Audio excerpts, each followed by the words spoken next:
¿Han oído hablar de la palabra que a algunos se la encuentran muy difícil, otorrinolaringología? Tienen que repetirla muchas veces, a veces muy larga, no entienden cómo decirlo. Pero hoy nos visita una otorrinolaringóloga, que es la doctora Pamela Paul. Ella nos va a hablar de esa especialidad, sobre todo oído, nariz, garganta. Cuando hay un problema de salud de este tipo, este es el especialista que se encarga de esto. Buenos días, doctora. Buenos días, doctora. Es un placer tenerla con nosotros. Muchísimas gracias, igual para mí venir a su programa. Sí, sabe que cada día, además de esta especialidad, que una persona que tenga problemas de audición, de oído, problemas de garganta, acude al otorrino o es referido al otorrino por el problema, también existe hoy en día subespecialidades, o sea que todavía hay médicos dentro de los mismos otorrinos más específicos cada día para cada patología, sí. Casi diríamos para una enfermedad. Sí. Porque por ejemplo, uno que maneje el vértigo, que son los mareos, ¿cuál es la subespecialidad que acorde con esto? Bueno, en otorrinolaringología tenemos 7 subespecialidades. Y por ejemplo el vértigo lo manejan los otoneurólogos, que son otorrinolaringólogos que luego de terminar su especialidad hacen 2 años de cirugía de oído y de manejo de las patologías del oído, dentro de esta el vértigo. Qué bien. Igual entonces pasa con la nariz y sí. Los otros órganos de la cabeza. Así es. Por ejemplo, en la nariz tenemos 2 tipos de especialistas. Estamos los rinólogos, que yo soy rinóloga, por ejemplo, donde nosotros trabajamos todas las enfermedades inflamatorias, los tumores benignos y malignos de la nariz.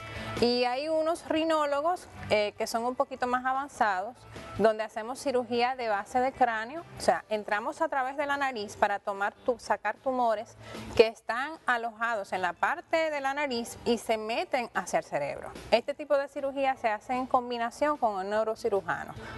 Aparte de esto tenemos también lo que son la laringología, que es la parte del otorrino que maneja los problemas de la voz, todo lo que son las patologías de la laringe, los pacientes que dicen tengo callitos en las cuerdas vocales, por ejemplo, o una papilomatosis en la laringe. Aparte de eso, pacientes fumadores que pueden tener un cáncer de laringe también se puede manejar por diferentes métodos, y el laringólogo es la persona adecuada para manejar estos pacientes. Pues mire, doctora, refiriéndonos al tema, mucha gente se queja de esa rinitis continua, que estornudan, que le sale ese catarro, que me dio mucha risa cuando hablábamos ahorita, que me dijo, que le voy a decir una expresión, la doctora le dijeron un día que si ella es la que saca los mocos, porque en realidad la producción de mucosidad a través de la fosa nasal es muy frecuente, sí. y ese es el problema básico casi siempre de cualquier anomalía. Así es. Hoy en día muchas personas tienen rinitis. La rinitis es una inflamación de la mucosa nasal y de la mucosa que recubre los senos paranasales, donde generalmente es producida por algún tipo de alergia, cuando el paciente se expone a una sustancia que le provoca una irritación. Entonces el paciente empieza a tener síntomas como estornudos frecuentes, picazón en la nariz, puede acompañarse también de picazón en los ojos o en la garganta, y mucha producción de moco, que generalmente es un moco claro. Muchos de esos pacientes también terminan haciendo infecciones por el nivel de edema y de obstrucción que se produce en la nariz, y entonces esa obstrucción acumula el moco, ese moco se infecta y se produce entonces lo que conocemos como una sinusitis. Realmente en el país tenemos mucha sinusitis, sí. Porque hay pacientes que se quejan a veces de mareos, vértigo, que creen que es vértigo porque van exactamente buscando algún problema de oído, y probablemente es un problema de diríamos un proceso gripal mal corregido, o sea, no se trató adecuadamente. Sucede que la nariz y el oído se comunican a través de un tubito o conducto que está en la parte posterior de la nariz, que se llama trompa de Eustaquio. Cuando las personas tienen problemas inflamatorios a nivel de la nariz, ya sea por un proceso gripal o por alergias frecuentes, ese tubito se edematiza, se inflama, entonces se cierra y empieza a haber un acúmulo de líquido, ese líquido inflamatorio dentro de lo que es el oído medio. Entonces el paciente puede tener síntomas de pérdida de la audición. Si ese líquido se infecta, el paciente hace lo que se llama una otitis media y produce mucho dolor de oído, puede producir vértigo en algunos pacientes. Es muy frecuente, por ejemplo, en los niños que empieza con una gripecita y luego la madre lo lleva al médico, al pediatra muchas veces y a veces al otorrino, porque el niño presenta un dolor de oído intenso. Y en las patologías de la nariz, por ejemplo, adultos con poliposis nasales, también muchas veces el síntoma que el paciente le llama la atención es que está oyendo menos. Cuando va y lo examinamos, podemos ver que hay una acumulación de líquido en el oído medio. Nosotros ahora tenemos la ventaja de que podemos hacer el examen físico con cámaras y nosotros tenemos unos aparatitos que se llaman endoscopios, que son unos lentes especiales que podemos introducirnos en los orificios de las diferentes estructuras de la cabeza y podemos ver el oído, ver la membrana timpánica, ahí se evidencia más fácil y el paciente también lo puede ver.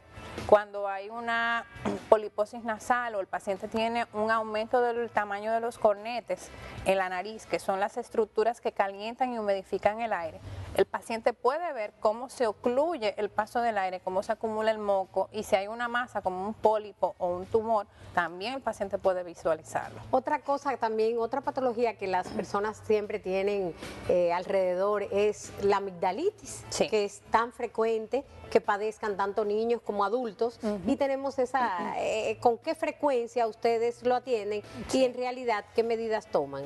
La amigdalitis y la faringitis son dos patologías muy frecuentes. Las amígdalas se encuentran dentro de la faringe y muchas veces las personas confunden, pero en los adultos son más frecuentes las faringitis. La principal causa es el reflujo del ácido del estómago, lo que se llama una enfermedad por reflujo gastroesofágico, donde el paciente tiene mucho dolor, irritación en la faringe. Generalmente el paciente no tiene fiebre, generalmente el paciente no tiene las famosas placas, como le dice mucha gente, que son acúmulos de detritus o de restos alimenticios que se fermentan. Y en los niños es diferente. En el niño sí las amigdalitis son más frecuentes, donde el niño puede presentar una fiebre que puede ser alta o puede ser una febrícula, dolor para tragar, el niño deja de comer y la madre muchas veces va entonces preocupada porque el niño empezó con un proceso gripal, pero luego entonces empezó con mal aliento, dolor.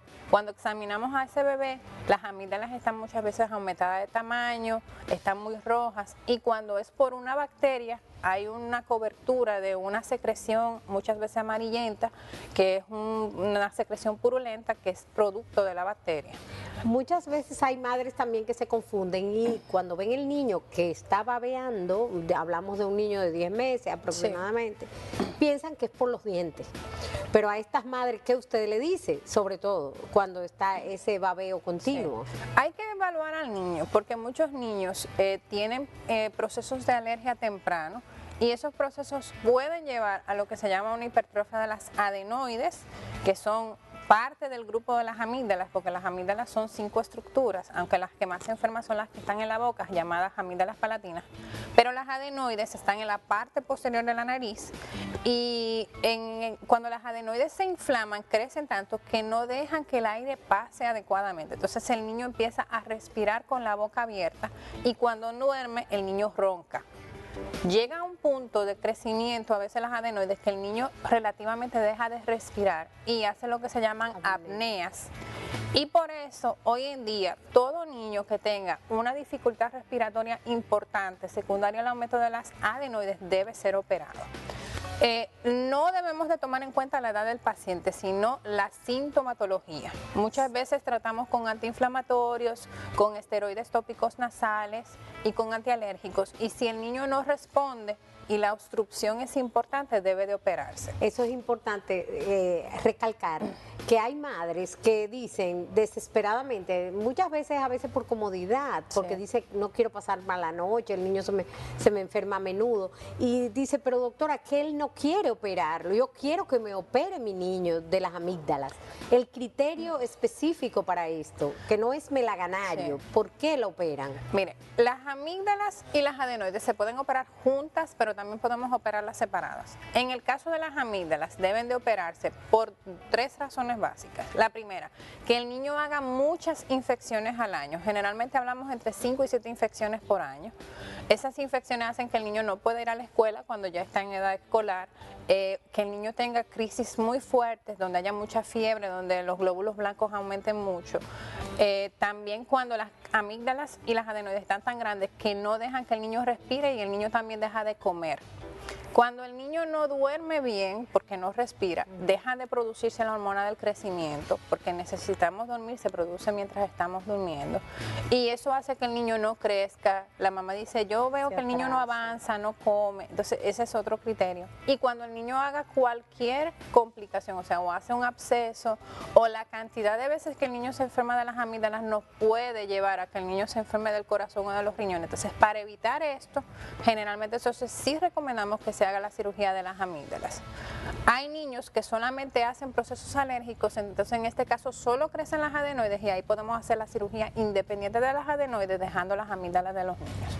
Pues qué interesante, doctora, ha sido muy explícita con este tema, espero volver a verla. Gracias por haber estado con nosotros y a ustedes muchas gracias por oírnos. Ahora vamos a continuar con más de AN7 Amanecer.